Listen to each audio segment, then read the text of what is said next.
ఎన్నాళ్లుగానో తెలుగులో మహాభారత భాగవతాలను రెంటినీ కొని చదవాలనుకుంటున్నాం మిత్రులారా.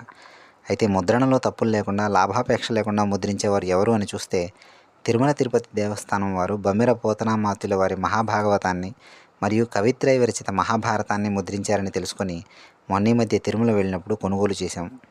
భాగవతం యొక్క 12 స్కందాలని, భారతం యొక్క 18 పర్వాలని టీకా తాత్పర్య సహితంగా ముద్రించి దానికి సామాజిక వ్యాఖ్యతో అందిస్తున్నారు తిరుమల తిరుపతి దేవస్థానం వారు. ఎంతోమంది తెలుగు పండితుల్ని, పౌరాణికవేత్తలను వినియోగించి అందించారు ఈ విలువైన ప్రతుల్ని. కొండ మీదకు వెళ్ళిన భక్తుల్లో ఎక్కువ మంది దేవస్థానం వారి ఉత్పత్తులైన అగరబత్తుల్ని, సాంబ్రాణి మొదలగు వాటి గురించే కనుక్కొని కొంటున్నారు.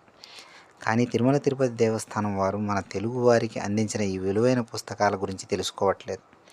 గీతా ప్రెస్ వారు వ్యాసుని సంస్కృత రచనల్ని తెలుగులో అందించగలరు, కానీ తెలుగువారికి మాత్రమే చెందిన పోతన గారి తెలుగు భాగవతాన్ని మరియు కవిత్రయం ఎన్నో వ్యయ ప్రయాసలు కోర్చి తెనుగీకరించిన ఈ మహాభారతాన్ని ఇవ్వలేరు కదా మిత్రులారా. ఇది మన తెలుగువారికి మాత్రమే చెందిన ఆస్తి.